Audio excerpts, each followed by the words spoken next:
Shalom, shalom, Haverim, Laila Tov, paz, meus amigos, boa noite a todos vocês. Aqui estamos para mais uma aula de hebraico bíblico, dando seguimento, nas nossas aulas anteriores. Espero que vocês já estejam aí com um alto nível já de conhecimento dessas nuances gramaticais, que são nuances introdutórias, tá? Até agora, eu realmente não introduzi nada tão complexo nas nossas aulas, né? Eu tentei o máximo possível seguir os padrões mais introdutórios para a gente entender melhor como que funciona cada questão gramatical e, de fato, eu creio que tem alunos aí evoluindo bem, né? E com certeza essa aula de hoje também vai ser muito satisfatória para a gente. Antes da gente dar seguimento nessa aula, vamos fazer uma recapitulação, daquilo que a gente já estudou. Nós começamos, a estudar sobre o desenvolvimento da língua hebraica e também o seu alfabeto, seja o seu alfabeto mais antigo, como chamamos de proto-semita, como seja também o alfabeto cursivo, que é a forma consonantal já como conhecemos hoje, a forma cursiva. Na segunda aula, estudamos um pouco sobre os nekudot, que são os sinais massoréticos, representando as vogais. Estudamos também sobre os teamin, que é o sistema de acentuação, que tem as suas devidas funções de cantilação, de pausa, de ênfase. Cada recurso que eu trouxe para vocês, apliquei também dentro de textos específicos, para que entendamos, e também possamos nos familiarizar mais com a construção textual como um todo, tá? Então, o meu objetivo é justamente esse. E hoje vamos falar sobre as conjunções hebraicas como chave exegética, não apenas para identificá-las, mas também para utilizar essas conjunções como uma atribuição exegética, entender qual o tipo de texto que está ali, entender qual a forma, como que essa forma pode me nortear para entender, para interpretar um texto, tá? Então, o objetivo hoje é justamente esse, tá bom? Vamos então ver o que nós vamos estudar hoje. Obviamente, vamos começar introduzindo algumas informações essenciais, como formas, funções, né? Consecutivamente, vamos falar também sobre as conexões e nuances do verbo conjuntivo. Lembrando que o verbo conjuntivo ele tem formas diferentes, nuances diferentes. Vamos tentar entender isso na prática em loco, né? Também vamos falar um pouco sobre as conjunções cruciais, outras conjunções cruciais, que são conjunções que não são prefixadas, são conjunções independentes, né? A gente vai estar falando sobre essas conjunções também, tá? Conjunções que às vezes também servem até como preposições, mas nesse caso elas são mais atribuídas como conjunções. Então vamos falar um pouco sobre elas. Identificação e análise contextual. Também é importante entender como vamos identificar essas conjunções dentro de uma análise contextual, dentro do texto hebraico, tá? Então a gente vai estar fazendo isso também para saber e nos familiarizarmos com essas conjunções. E, por fim, o impacto na exegese bíblica, ok? Conjunções hebraicas, conectando ideias. Conjunções hebraicas são operadores sintáticos essenciais que interligam unidades textuais, construindo a coesão e o sentido do texto. Quando eu falo de operadores sintáticos, eu estou falando de unidades que dão sentidos à construção do discurso, né? A sintaxe é justamente isso. A sintaxe, ela precisa ter uma estrutura com essas unidades gramaticais, como a conjunção, artigo, preposição, verbo, né? Isso é necessário para se construir uma sintaxe. Então, quando a gente fala sobre fazer uma análise sintática é justamente sobre entender essa construção, essa estrutura, aonde essas unidades estão presentes. Conjunção, verbo, artigo, preposição, advérbio, tudo isso faz parte da construção sintática, né? Então, isso é essencial para o nosso estudo também. Sua análise precisa é vital para a exegese bíblica e a compreensão literária do texto original, tá? Então, para que haja coesão na nossa leitura, e não só na nossa leitura, mas na nossa interpretação, porque precisamos definir uma coisa: leitura e interpretação são coisas distintas. Às vezes, você consegue traduzir um texto, mas não necessariamente isso implicará em que você conseguirá interpretar da mesma maneira. Às vezes você traduz de maneira muito fácil. Então, por exemplo, quando você aprende o hebraico, você, creio eu que o primeiro versículo que você aprende é o versículo 1, né, de Gênesis, que é o Bereshit bara Elohim et hashamayim ve'etz haaretz. Falo para vocês, em menos de 5 aulas, vocês já conseguem entender direitinho o que está escrito ali. Agora, traduzir, beleza. Agora, interpretar é outra história. Interpretar é outra história. Aí você vai ter que fazer perguntas ao texto. Traduzir é quando você transforma o texto no seu idioma original para o seu idioma, né? O seu idioma ao qual você fala, né? O seu idioma vulgar, o seu idioma comum, né? Quando você faz essa tradução para o seu vernáculo, né? Para a língua que você fala, você vai transformar as palavras e traduzi-las. Agora, para interpretar, você precisa usar recursos. Então, quando está lá, Bereshit, no princípio, tá? Princípio de quê? Já é uma pergunta que você tem que fazer.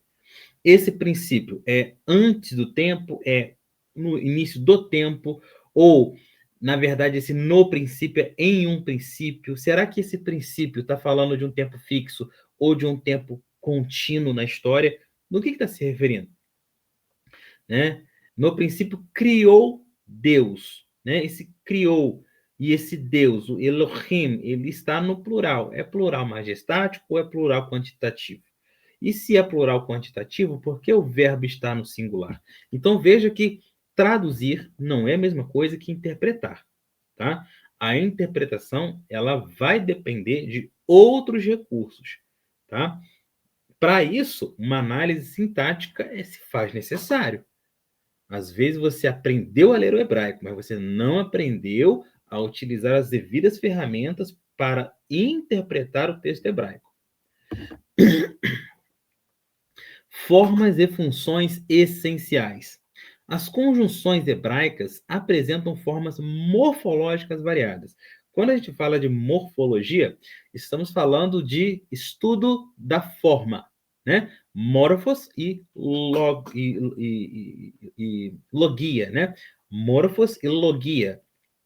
Morfologia é o estudo da forma, ou ciência das formas. Então, nesse sentido, entender que tanto as conjunções quanto preposições, artigos carregam suas variações, suas formas diferentes, nos ajudam a entender também a função de cada forma. Então, eu preciso entender que aqui, por exemplo, 3 formas me são mostradas. E, obviamente, cada forma vai ter sua função. A primeira forma é o o. O, não é ou, é o.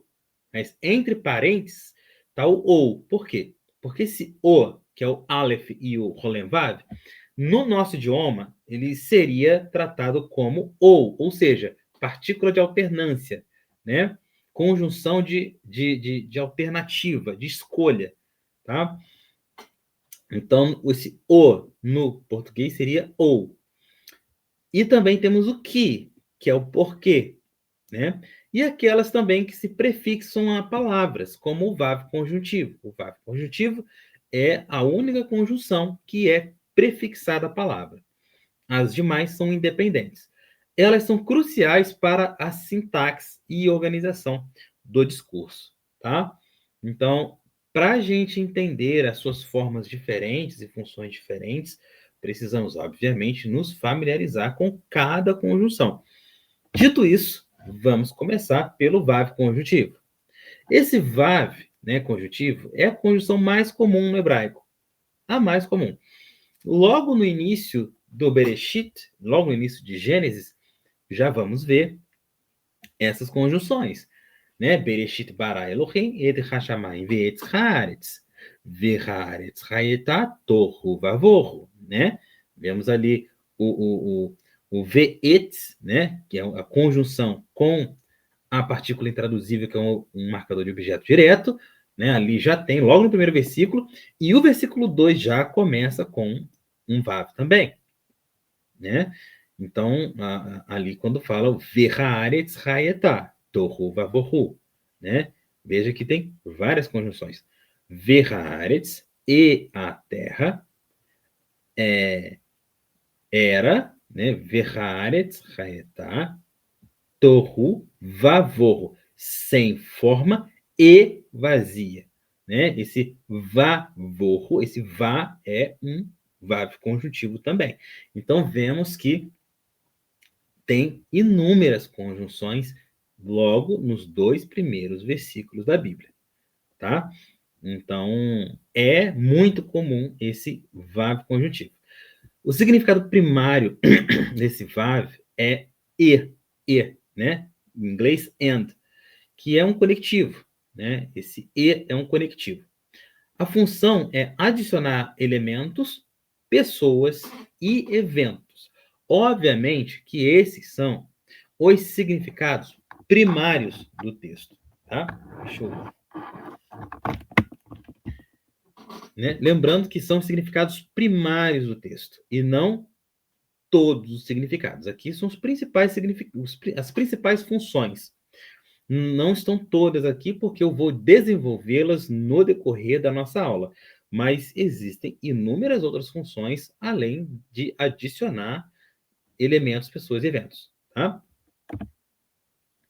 Aqui nós temos uma tabela com os vários VAVs conjuntivos que nós podemos encontrar no decorrer dos textos, tá? Na tabela, logo na parte superior, nessas colunas superiores, vemos o contexto fonético, vocalização, exemplo, transliteração e significado. No contexto fonético, temos antes de consoante comum. Aí, o VAV conjuntivo ele vai ser usado dentro desse contexto, né? Dentro desse contexto. Antes de um CAF, antes de um COF, antes de um LAMEDS, antes de um NUN, antes de letras desse gênero, esse Shevá simples será usado. Aí temos um exemplo, né, de Shevá simples, dessa vocalização aí, que é o verhol, que é e todo, tá? Embaixo temos outro contexto, que é antes de consoante labial. No caso, o beit, o mem ou pei. Consoante labial são aquelas que se faz necessário tocar um lábio no outro para ser pronunciado. Ou antes também de Shevá simples. Aí o shurur é usado. O shurur, que é a vogal U, vogal longa U, tá? Pode ser usado antes da palavra, por exemplo, o braha, né? Na verdade não é vraha, é braha. O braha, como tem um Shevá simples e também uma consoante labial, o shuru se fez necessário, tá? Essa palavra quer dizer bênção, e bênção. Embaixo também temos aí, na última na última linha, antes de rataf, que é uma vogal composta, tá? Rataf ou ratef, né? O ratef, que é usado, por exemplo, as semivogais compostas. O Sheva simples não pode ser inserido aí. O Sheva simples é uma semivogal, mas nesse caso estamos falando de uma semivogal composta, tá? Ou uma sílaba tônica. Aí vai ser usado o vav com o kametz, sempre antes dessa semivogal composta ou antes de uma sílaba tônica. O vav vai ser usado com o kametz embaixo. É simples de entender. Simples. Todas as vezes que você vê uma semivogal composta, como Elohim, por exemplo. Elohim é uma semivogal composta. Aí vai ser usado esse vav, tá? Com um kametz embaixo. Aí temos um exemplo também do ani, que é eu, pronome pessoal. Ani, então, va-ani, tá? Va-ani. Vemos aí que debaixo do Aleph temos um Hatef Patá. O Hatef Patá é a semivogal referida à vogal A, tá bom? Vav, nuances semânticas. O vav conjuntivo transcende a mera adição, expressando contraste, consequência, tempo ou propósito. Em Gênesis 1:3, temos um exemplo aqui logo de cara, que é o Vayri-or. Vayri-or é, então, haja luz. Aqui temos o Vav, um Vav aqui antes do Vayri. Esse Yeri, ele vem do verbo raiar, né? Verbo raiar. A raiz desse verbo, né? Que é existir, né? Raiar é existir. Aqui é então haja, né? Que algo venha à existência. Então haja luz, or, tá? Embaixo temos em Gênesis 4:8, né? O termo vaiachare, Gehu, vaiachare, Gehu, tá? Que também indica sequência, tá? Então, vemos que o vav não tem o sentido só de adicionar, mas também de dar sequência àquilo que já foi falado antes. Então, essas nuances semânticas são importantes serem analisadas para a gente entender essas distinções dentro do texto, tá? Aqui temos a conjunção o, alternativa e escolha. A conjunção o expressa alternância ou escolha, traduzindo-se como ou.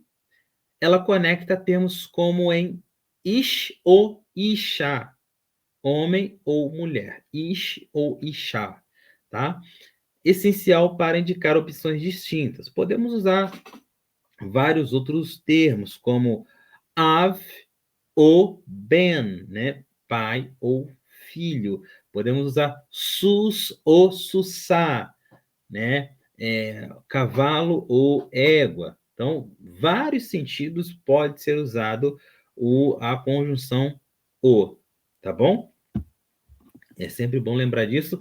Essas conjunções são necessárias serem entendidas, porque geralmente, quando falamos de conjunção, sempre vem à nossa mente conjunção adversativa, conjunção complementar, né? Conjunção de causa. Então, geralmente, essas conjunções nos são mais familiares. No entanto, tem outros tipos de conjunções também encontradas no texto, tá?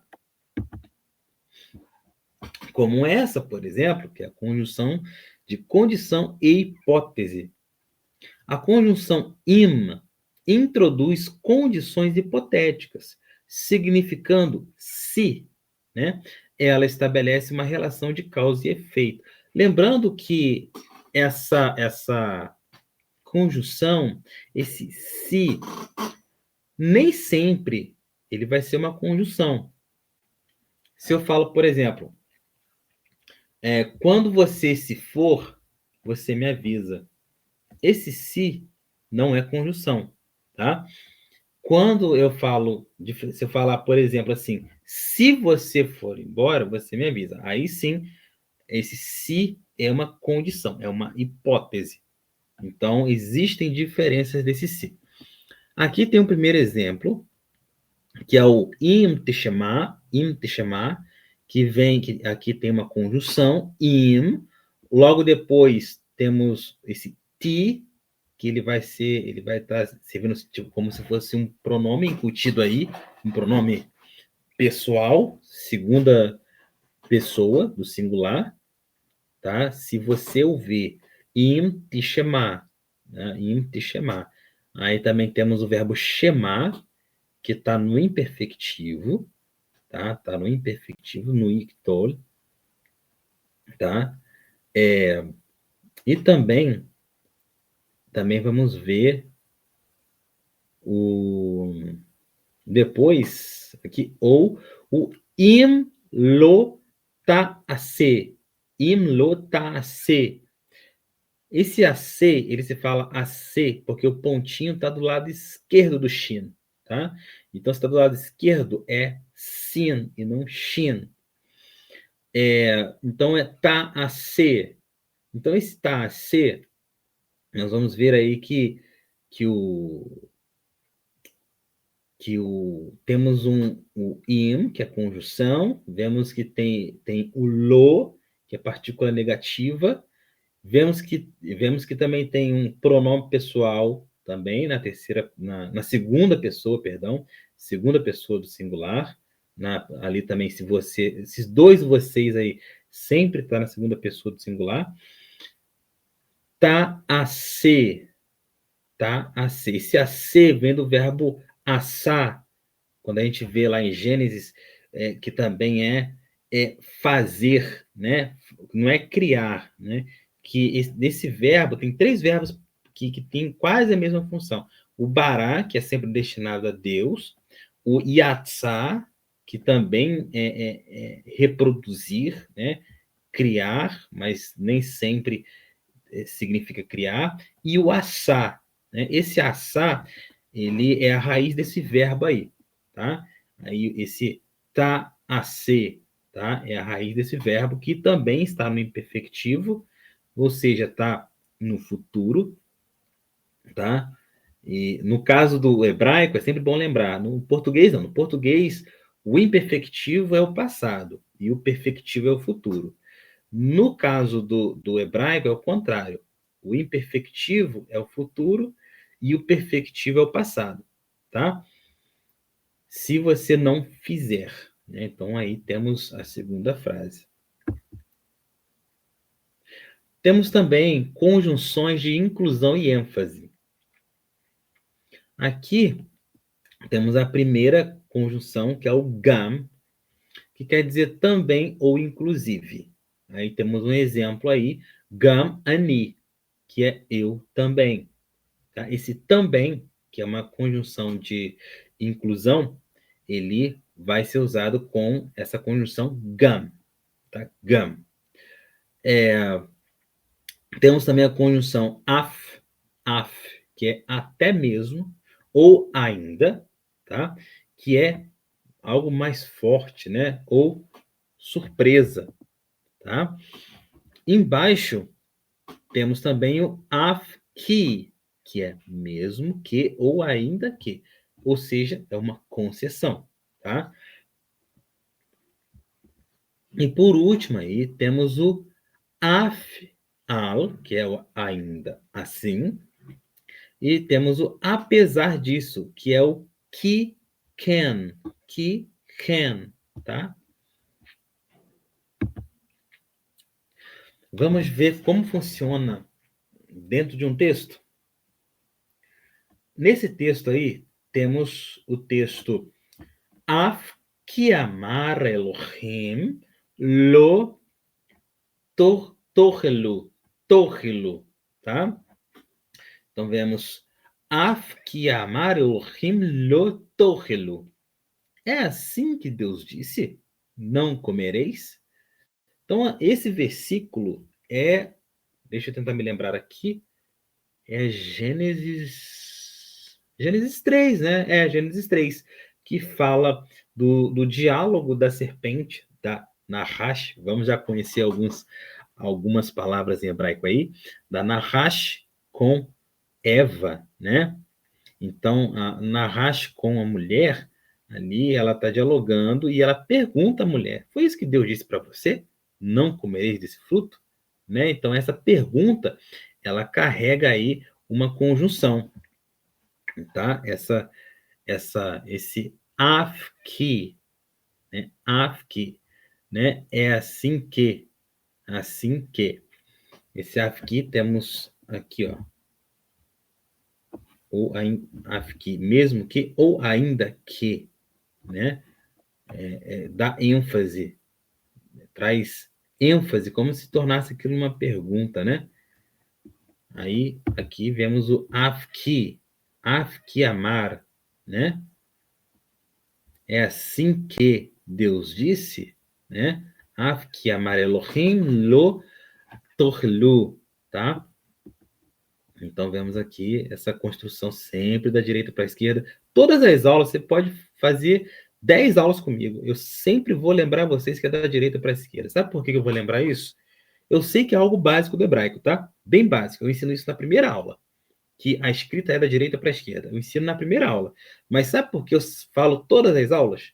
Porque depois de anos já ensinando hebraico, tem vezes que eu começo a escrever da esquerda para a direita. Até hoje, eu treino a minha escrita e quando eu percebo, eu já escrevi 4, 5 linhas escrevendo da esquerda para a direita. Isso acaba caindo no esquecimento. Então, sempre vou lembrar vocês que a escrita é da direita para a esquerda, tá? Vocês podem me chamar de chato, podem me chamar do que quiser, eu sempre vou fazer isso. Também temos outro texto aí, tá? Que é um texto que também tem uma pergunta, né? De fato. E nesse sentido, vamos ver algumas preposições. Só aqui eu já estou vendo 3 preposições. 2 semelhantes, iguais, né? E outra conjunção que chamamos de VAV, conjuntivo adversativo, tá? Aqui temos a frase seguinte: Im tetiv seit ve'im lo tetiv lapetar hatat rovetz. Então aqui temos im tetiv seit ve'im lo tetiv lapetar, né? Lapetar hatat rovetz, tá? Aqui temos da direita para a esquerda a conjunção im, que é o si. Veja que o si está logo do lado do im, já para vocês saberem que a i quer dizer o si.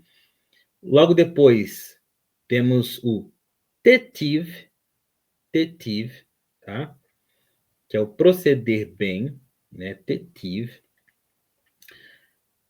Seit, ve'im. Esse ve'im, veja bem, esse ve'im, ele começa com uma conjunção adversativa. Veja, é esse mas aqui embaixo, olha. Esse mas aqui embaixo. Depois do aceito, tem um ponto de interrogação e tem um mas. Esse mas é uma conjunção adversativa. É o que está lá em cima. O im, mais se. Im, mais se. Não. Im, lo. Procederes bem. Aqui, ó. Tive. Procederes bem. O pecado. Aí temos aqui, ó, a palavra lapetar, Lapetar, né? Jaz à porta. Jaz à porta. Hatat rovetz. Hatat rovetz, tá? Então, aqui tem a frase completa, para a gente entender como funcionam essas conjunções. Então, vemos que esse primeiro im, ele funciona como uma condição. Ele funciona como uma condição. Então, vemos aí uma conjunção condicional logo no início da frase. Se procederes bem, tá? Não é certo que serás aceito. E veja que há uma pergunta. Existe aí uma pergunta. Então, é uma pergunta retórica, obviamente, porque ele não espera uma resposta.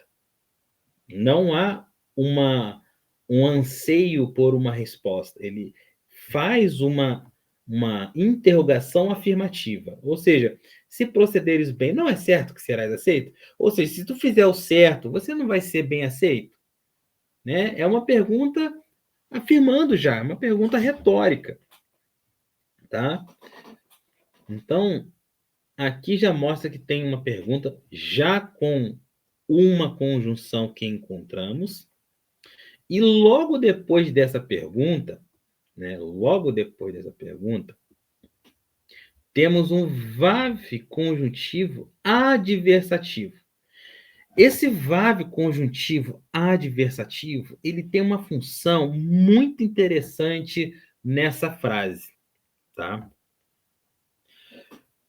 Sabemos que o livro de Gênesis é um livro que contém o gênero narrativo. Tanto no Gênesis 1, quanto no Gênesis 2, quanto no Gênesis 3, quanto no Gênesis 4, quanto no 5.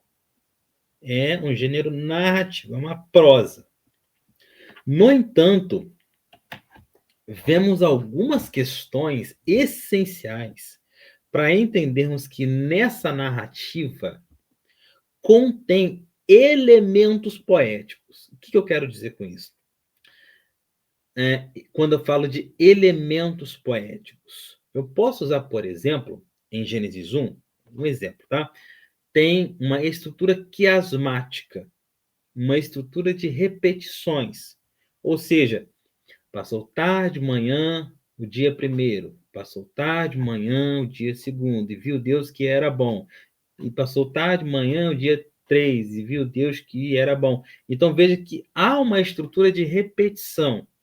Há uma estrutura quiasmática comum de textos poéticos. Então, Gênesis 1 não é poesia, mas é uma narrativa que contém elementos poéticos. O mesmo podemos dizer de Gênesis 4, 7. Não é um texto poético, mas é um texto narrativo que contém elementos poéticos. E esse elemento poético, ele nada mais é do que o paralelismo antitético. Por que o paralelismo antitético? Porque como vemos aí, tá, esse VAV adversativo, esse VAV conjuntivo adversativo, ele tem uma função de trazer uma antítese para aquilo que fora afirmado antes. Ou seja, se procederes bem, não é certo que serás aceito? Ou seja, se você faz o certo, você será aceito. Logo vem uma adversativa dizendo, mas se não procederes bem, o pecado jaz à porta. Então vemos ali uma antítese, ou seja, uma antitese. Vemos uma tese primeiro e uma antitese depois, algo que confronta aquilo que for afirmado. Tá? Isso é o que chamamos de paralelismo antitético. Né? E vemos que está contido em um texto que não é poético, que não é sapiencial, aonde geralmente essas formas são mais encontradas, obviamente, como Salmos, Provérbios, Eclesiastes. Esses paralelismos são mais encontrados lá. Mas veja como é interessante que aqui ele já está sendo encontrado. Isso não quer dizer que Gênesis 4 é poético. Isso quer dizer que ele contém elementos de poesia, tá? Então, veja que na exegese é fundamental conhecermos esses elementos. Essa conjunção está, né, mostrando que há um paralelismo antitético. E ainda que fosse um VAV de complemento, ainda que fosse um VAV que significaria e, vamos supor que o texto estivesse assim: se você proceder bem, não é certo que serás aceito? E se continuar procedendo bem, você será feliz. Ou seja, não há uma antítese, mas há uma outra oração, uma outra frase que dá reforço, que dá um reforço ao que foi dito antes, de forma sinônima. Ou seja, um versículo é sinônimo a outro, né? Um versículo ele tem o mesmo sentido do que o versículo anterior, né? Então, podemos também chamar de paralelismo sintético, porque a última oração, a última frase é a síntese daquilo que foi dito antes. Então, também pode ser um paralelismo sintético.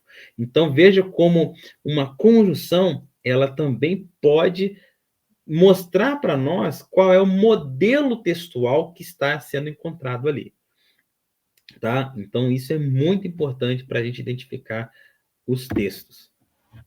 Conectando conhecimento.